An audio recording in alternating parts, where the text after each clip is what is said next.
What is good, YouTube? Quinn Wade coming to y'all with that hot news right now.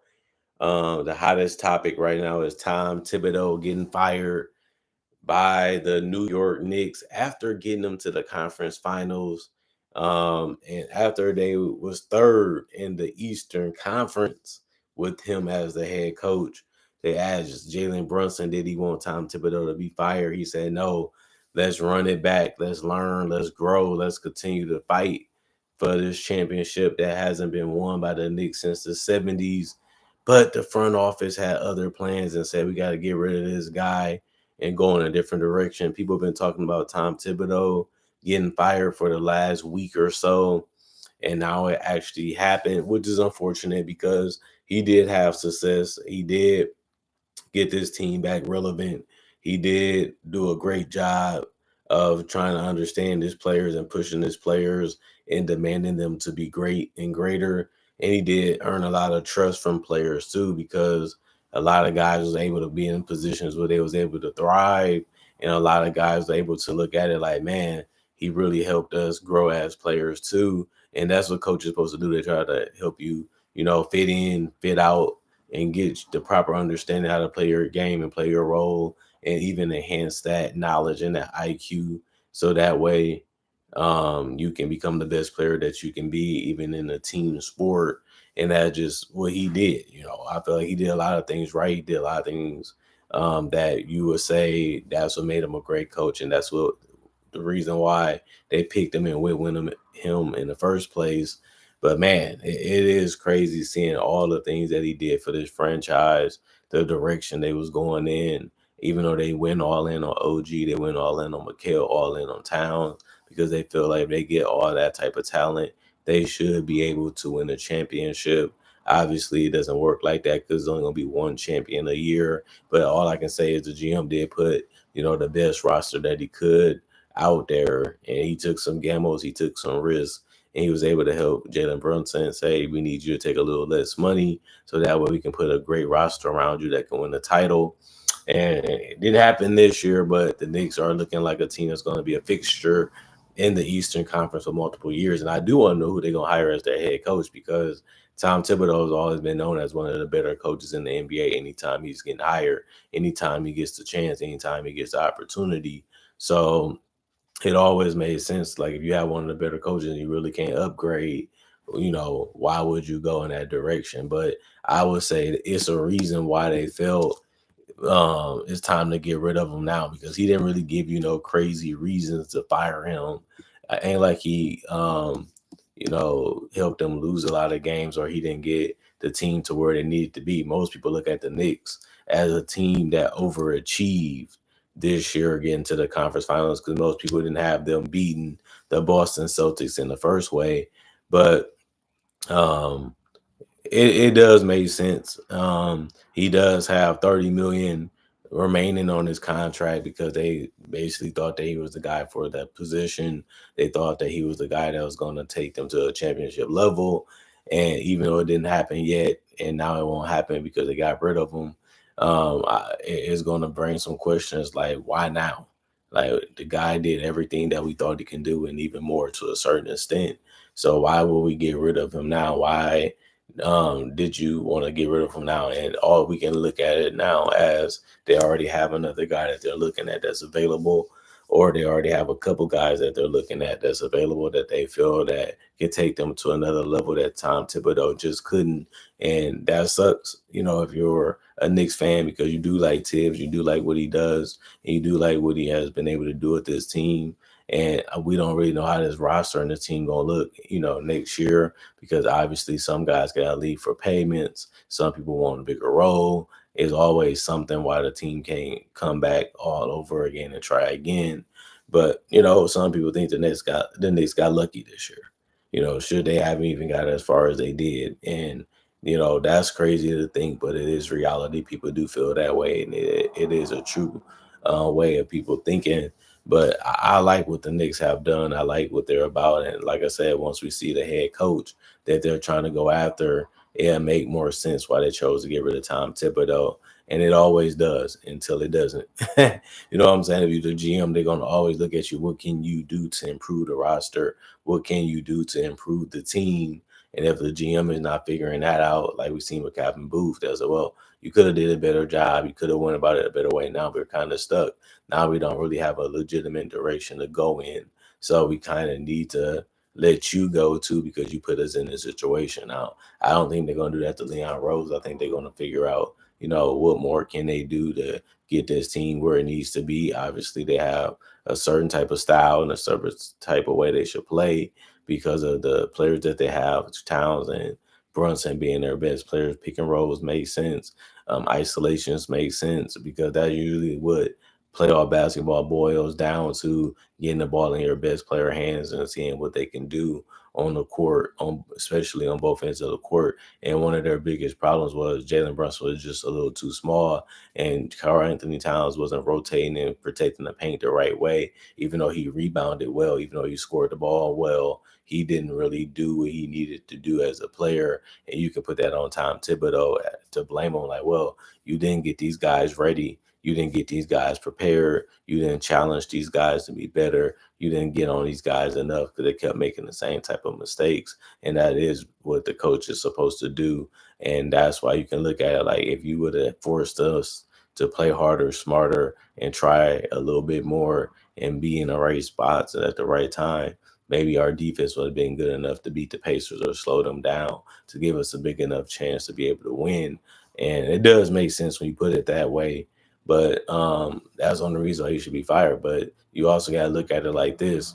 If I tell a person to do something, or a player to do something, I should say, they still have to execute it. I can put them in the right position. I can tell them the right thing to do. They still have to go out there and do it themselves. We can't give the power all to the coach because the players just have to go out there and do their part too. If they're not doing their part, they should get cut. They should get traded.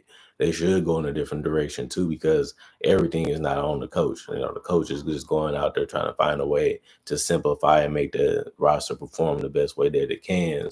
And that's all he can do, is try to orchestrate it to the best of his ability. And the team going to still make mistakes. They're going to still have breakdowns. They're going to still have offensive lapses because these guys are human just like he is. But the coach thing, that the first one got to go as a coach, is crazy, especially if you're going to go in a different direction with the roster. It just doesn't always make full sense that the coach is always the first one to go, is always the scapegoat in these type of situations. But it's the reality that we live in, where if everything doesn't go right or something just didn't go the way that people think that it should go, even if they overachieve like most people think the Knicks did this year, the coach is the first one that should get cut because they are the most replaceable.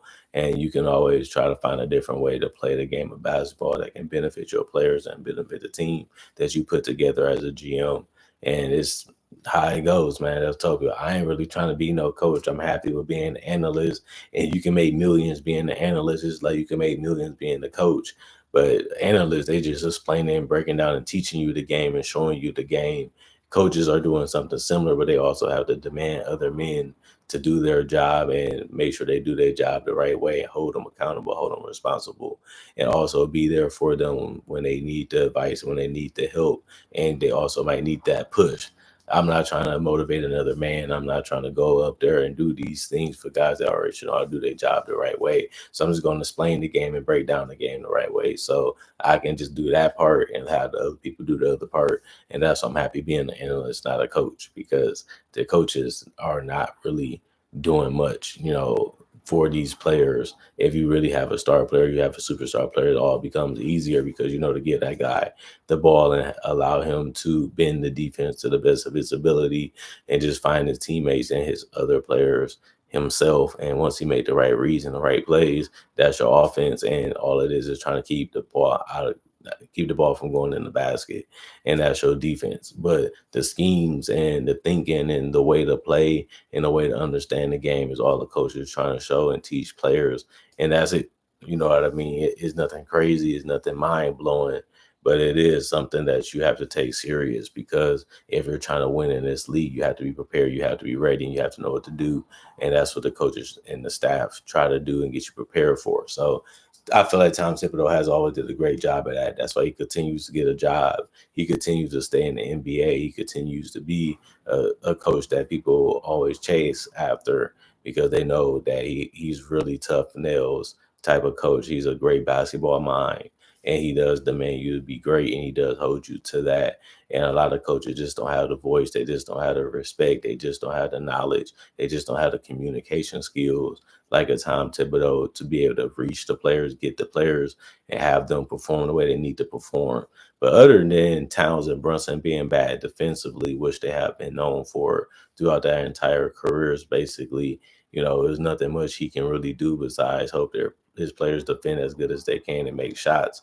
Other than that, if they're not doing that, they have a chance to win anyway, and they just couldn't make enough shots and get enough stops to beat the Pacers. Plus, Rick Carlisle was a championship coach, so ain't like they was going against a slouch of a team, or a team that wasn't ran or prepared the right way. And that's definitely not going to be the case for a Rick Carlisle team, because he's already a championship head coach and already went to the finals before. So he understands how to get the best out of his players and put them in the right position, get them ready for any game to beat any opponent. And that's why they got to the finals this year. So he just got beat by the better team. It wasn't really that he got out coached, throughout the entire series. It's just his team, was able to do more and was able to attack and defend, at a higher level than the Knicks was. And that's just how it goes sometimes. Your players got to do their part at the end of the day. So you can't really put it all on the coach every time. Other than that, comment, like, subscribe, share, hit the notification bell for more analysis. And if you're new to the channel, I do conversation videos just like this and various NBA only topics. Also do breakdowns with real footage of legends, current legends, rookies, and also future stars. I also do mock draft and draft coverage. So you love that type of content, this is the channel for you.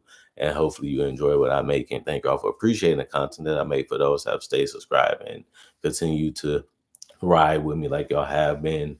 Other than that, I hope you guys had a good day. I hope you guys got some rest. Hope you guys knocked out the work week so far. Since it's only Tuesday, we got a couple more days before the weekend.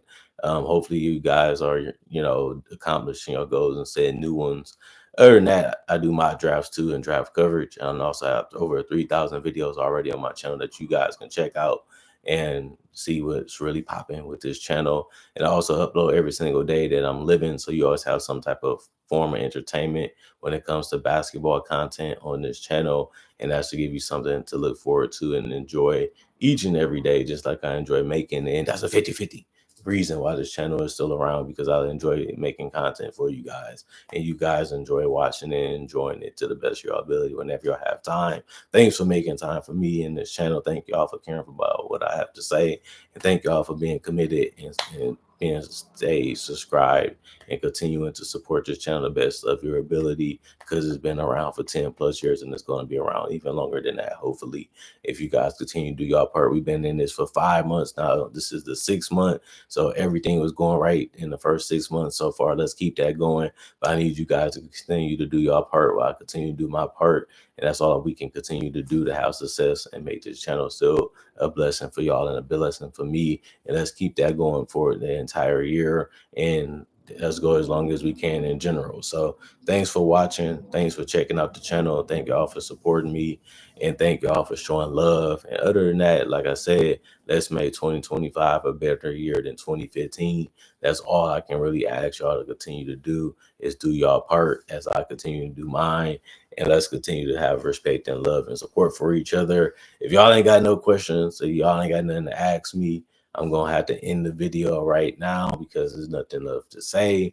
And y'all can watch all the other stuff whenever y'all want to, because it's already going to be on the channel. Other than that, I'm gone for now. Y'all stay blessed up and peace out. See you guys hopefully tomorrow.